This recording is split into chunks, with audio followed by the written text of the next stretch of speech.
এই মামলার প্রধান সাক্ষী তিনি একজন ধর্ষক এবং রাষ্ট্র কর্তৃক তিনি স্বীকৃত একজন ধর্ষক। অফিস আদালতে গিয়ে কাজ করি, আজ আমরা আমাদের তথ্য জানানোর জন্য এখানে দাঁড়িয়েছি। এটা আমাদের জন্য প্রচণ্ড কষ্ট এবং দুঃখের। আমরা এমন একটা সময় এখানে দাঁড়িয়েছি, আজ এই জ্যৈষ্ঠের সকালের গরমে আমাদের হয়তো পেশাগত দায়িত্ব পালন করবার কথা ছিল, অথবা রুমে বসে আমরা নিউজ লিখব, এরকম একটা সময়। কিন্তু সেই সময়ে আমরা এই প্রেস ক্লাবের সামনে সমবেত হয়েছি। কেন হয়েছি আপনারা জানেন, আমরা গোপালগঞ্জবাসীকে সেটি জানাতে চাই।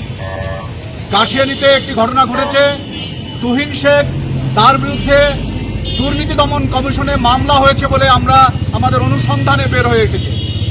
যখন তার বিরুদ্ধে দুর্নীতি দমন কমিশনে মামলা হয়েছে, সেটি তিনি যখন একদম জিরো থেকে হিরো হয়ে একজন মানুষ, সেই মানুষটির বিরুদ্ধে যখন ফেলে ফুপে কলা গাছের মতো যিনি হয়ে যান, অর্থনৈতিকভাবে একজন মানুষ, সেই মানুষটির বিরুদ্ধে যখন দুর্নীতি দমন কমিশনে মামলা হয়েছে, সেটি তুলে আনার জন্য যখন সহকর্মীরা পাশে দাঁড়ায় বা নিউজ করতে যায়, তখন সেটাকে ভিন্ন খাতে প্রবাহিত করবার জন্যে আমাদের গোপালগঞ্জবাসী সহ সারা দেশের মানুষকে যাতে চোখটা ভিন্ন খাতে সরিয়ে নেওয়া যায়, ভিন্ন দৃষ্টি স্থাপন করা যায়, সেজন্য কিন্তু তারা এই আমাদের 10 জন সহকর্মীর বিরুদ্ধে মামলা করেছেন। প্রিয় সহকর্মীবৃন্দ, সাংবাদিকের বিরুদ্ধে মামলা করে এখনো পর্যন্ত কেউ তার কোনো যে ইন্টেনশন যে মামলা, তার কোনো সুফল বয়ে আনে না।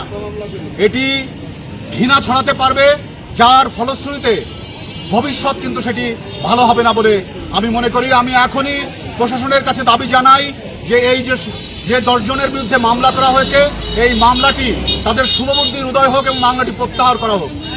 অন্যদিকে আপনারা জানেন, যারা আমার সহকর্মীবৃন্দ আছেন, তারা আপনারা জানবেন যে কোনো দুর্নীতির মামলা এভাবে দল বেঁধে 10 জন মিলে একটি দুর্নীতি করতে যাওয়া যায় না।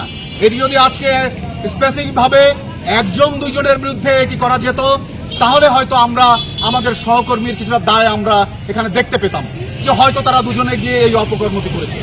কিন্তু দল বেঁধে 10 জন সাংবাদিক যেখানে যায়, সেখানে তার ইন্টেনশন কখনোই এটার পিছনে চাঁদাবাজি ধরনের কিছু থাকতে পারে না বলে আমি আমার যে অভিজ্ঞতা সেই বলে বলছি। যাই হোক, প্রশাসনের লোকজন রয়েছেন, আমি স্থানীয় এমপি মহোদয় রয়েছেন, তিনি মানবিক মানুষ, তিনি গণমাধ্যম বান্ধব একজন মানুষ। আমি এখানকার স্থানীয় এমপি বাবুর মহোদয়, তার কাছে আমি আবেদন জানাবো। আমি আরেকটি কথা বলতে চাই যে গণমাধ্যমকে প্রশাসনের বা রাষ্ট্রের মুখোমুখি দাঁড় করিয়ে দিলে সে রাষ্ট্র ব্যবস্থা কখনোই সুনির্দিষ্ট হতে পারে না, সুন্দর হতে পারে না। আমরা মানুষের জন্য কাজ করি, গণমানুষের জন্য কাজ করি। যে গণমানুষ যে সত্যিকার অর্থে যেটি হয়েছে সেটি মানুষ জানবে এবং তার থেকে মানুষ সচেতন হবে, রাষ্ট্র একটি সফল সুদৃঢ় একটি রাষ্ট্র প্রতিষ্ঠিত হবে। কিন্তু সাংবাদিকের কলমের পরে যদি আঘাত আনে, সাংবাদিকের পরে যদি আঘাত আনা হয়, তার ফলাফল খুব একটা ভালো হয় না। এটি কি অন্যরকম রাষ্ট্রের সৃষ্টি হয়, সেই রাষ্ট্রে অন্যায় দুর্নীতিকে প্রশ্রয় দেওয়া হয় বলে আমি মনে করি। আমি আবারও খুব সুদৃঢ়ভাবে বলতে চাই, এখানকার এই প্ল্যাটফর্ম থেকে প্রেস ক্লাবের সামনে দাঁড়িয়ে সহকর্মীদের সাথে নিয়ে দাঁড়িয়েছি, আপনারা এই মামলাটি অবিলম্বে প্রত্যাহার করুন এবং আমাদেরকে যোগ্য সম্মান আমাদেরকে ফিরিয়ে দিন।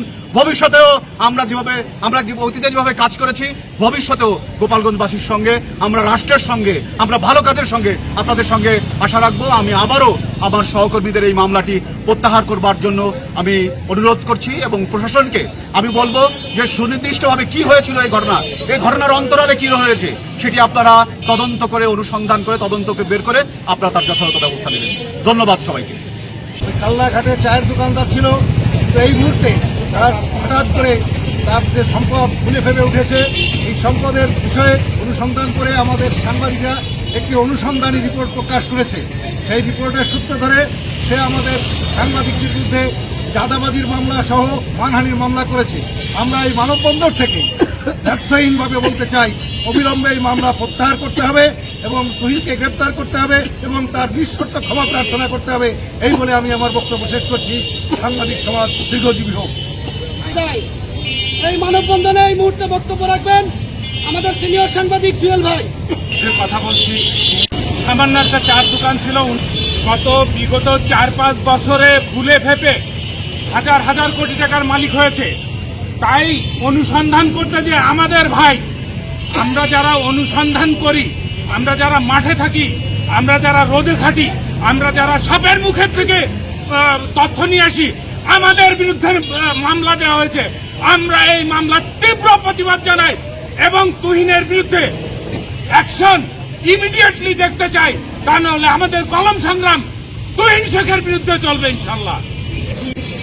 আমি দেখেছি বিভিন্ন সময়ে বিভিন্ন জন বিভিন্ন অসৎ ব্যক্তি অপশক্তি আমাদের এই সাংবাদিকতার মঞ্চ সংবাদকে প্রকাশে ব্যাহত করার জন্য প্রয়াসের চেষ্টা করেছে।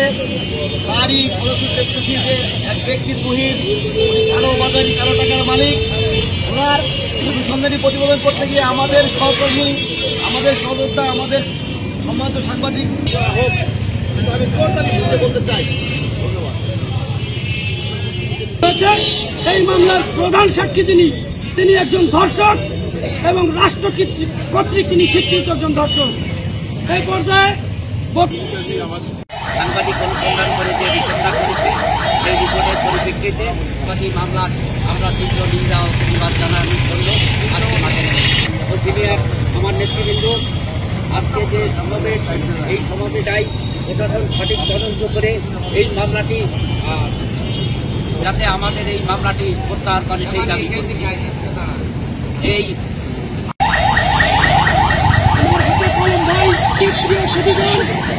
আজকে আমরা মাঠে কাজ করি, প্রশাসনের কাছে সবিনয় অনুরোধ জানাই। মামলায় তিনি উল্লেখ করেছেন যে তার কাছে নাকি চাঁদাবাজি করতে গিয়েছিল, সেই মামলা নিয়ে আদালতে দিয়েছে।